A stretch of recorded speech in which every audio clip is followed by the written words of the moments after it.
અધોઈ ગામમાં દારૂના દૂષણ સામે આપ નેતા સંજય બાપટની ખુલ્લી ચેલેન્જ। રિપોર્ટ બાય કરણ વાઘેલા, ભુજ। મારા ઘરની મારા મોટા ભાઈની બાજુમાં દારૂનો પોઈન્ટ છે। હું 3-4 વાર રજૂઆત કરી હતી પણ કોઈ ધ્યાન આપતા નથી। હવે તમે તમારી ભલાઈ કરીને પોલીસ ગમે એ હોય અને કાલ બંધ થઈ જવું પડે બધો પોઈન્ટ। આધોઈ ગામમાં રામદેવ પીરવાસ કેટલા અંદાજિત 4 કોર પોઈન્ટ છે ચારે બાજુ ગામ। જ્યાં તમે રસ્તે જાઓ હું દારૂ વેચતા હોય માણસો। ટોટલ સમજી લ્યો ને 10 થી 15 જણા છે વેચવા વાળા। અંગ્રેજી ને દેશી હિન્દી ઇંગ્લિશ દારૂ બધો દેશી બધો બોલું છું। અહીંયા છે ને એટલે દારૂનું બહુ જ ત્રાસ વધી ગયો છે। આમાં નાના નાના છોકરા છે। અમારા ઘર ચલાવવા મારા પતિ એક જ છે, એ પણ અત્યારે બહુ છે દારૂ રવાડે ચડી ગયા છે અને દારૂનું કોઈ આ આધુમ આદિ લગી કોઈ કાંઈ ધ્યાન જ નથી આપતા। કેટલી બાયુ વિધવા થઈ ગઈ છે એવું અમે જો આવે નથી માંગતા। મહેરબાની કરીને અને તમે કાંઈ હાથ જોડું છું, ભલાઈ કરું છું, જે મોટા સાહેબ હોય તે પણ આવીને અમારા ઘરની પરિસ્થિતિ જોવો।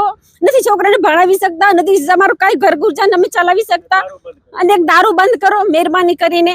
આ ગામમાં બહુ જ ત્રાસ છે દારૂનો, જ્યાં છે અને કોઈ ધ્યાન આપતું નથી। પોલીસ આવે તો કે અમે હપ્તા લઈએ છીએ, આગળ જાય તો કે અમે હપ્તા લઈએ છીએ, તમારે ગરીબ લોકોને ક્યાં જવું? હવે રામદેવ પીરવાસ આધોઈ મધ્યે આપણે આજે છીએ અને આધોઈ ગામની અંદર 10,000ની વસ્તીમાં લગભગ 40 થી 50 જેટલા દારૂના પોઈન્ટ છે।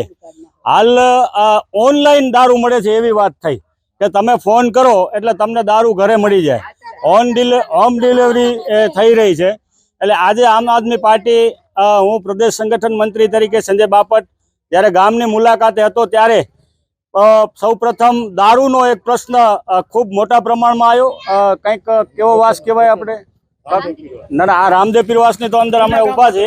જૂના ગામ આધોઈના કાંકરિયા વિસ્તાર જે કહી શકાય, જે કોળી સમાજની વસ્તી છે, ત્યાં આજે 150 થી 200 બહેનો વિધવા છે એવા સમાચાર મળ્યા છે, જે ખૂબ દુઃખદ બાબત કહી શકાય। ત્યારે આટલી મોટી વાતો જ્યારે ગૃહમંત્રી આસપાસ ગૃહમંત્રી વાતો કરતા હોય અને તમામ બુટલેગરોને પાસામાં નાખીશું, તડીપાર કરીશું, અલગ અલગ પ્રકારની જ્યારે વાતો કરતા હોય ત્યારે આ 10,000 ગામની વસ્તી જે ગામની અંદર છે ત્યાં 40 થી 50 જો પોઈન્ટ દેશી અને અંગ્રેજીના હોય। બહેનોએ રડતા અત્યારે વાત કરી। ઘણા બધા લોકો, ઘણા બધા બહેનો બહાર નીકળતા બીએ છે કે ભાઈ અમારા ઘરમાં પણ ઘણા બધા લોકો એટલે કે ઘણાના પુત્ર, ઘણાના પતિ દારૂ પીતા હોય છે, એ લોકો અમને ઘરમાં અમે જશું તો અમને દબાવશે। આવી ચર્ચા થઈ એટલે આજે અમે અહીંથી અને હનુમાનજીના મંદિર પાસેથી એક ચેલેન્જ આપીએ છીએ, રજૂઆત આપીએ છીએ કે આધોઈ ગામની અંદર જે પણ દારૂના અડ્ડાઓ, દેશી અંગ્રેજી દારૂના અડ્ડાઓ છે, એ જો ટૂંક સમયમાં અંદર બંધ કરવામાં નહીં આવે, આ લોકોને તડીપાર કરવામાં નહીં આવે, પાસાની અંદર નહીં નાખવામાં આવે અને દારૂ મુક્ત જો આ ગામ નહીં થાય તો અમે જનતા રેડ કરીશું। આ બધી બહેનો અને અમારી સાથે રહેશે। અમે તમામ બહેનોને સાથે લઈ અને દારૂની રેડ પાડવાની અમને ફરજ પડશે ને જેની તમામ જવાબદારી આ તંત્રની રહેશે। પીઆઈ, પીએસઆઈ, ડીવાયએસપી, એસપી અને ગૃહમંત્રીને અમારી ખુલ્લી ચેલેન્જ છે કે આ ગામના જો દારૂના અડ્ડાઓ પર તાત્કાલિક ધોરણે રેડ નહીં પડે તો આ ગામની બહેનો રણચંડી બનશે અને આ તમામ જે પોઈન્ટ છે દારૂના એના પર લાકડીઓ લઈ અને અમારે પહોંચવું પડશે। ગામના ભાઈઓના અને ગામના ભવિષ્ય માટે કરીને અમારે લડવું પડશે। એના માટે અમે અહીંથી ચેલેન્જ આપીએ છીએ। બહેનો, તમે દારૂના અડ્ડા માટે તૈયાર છો ને બંધ કરાવવા?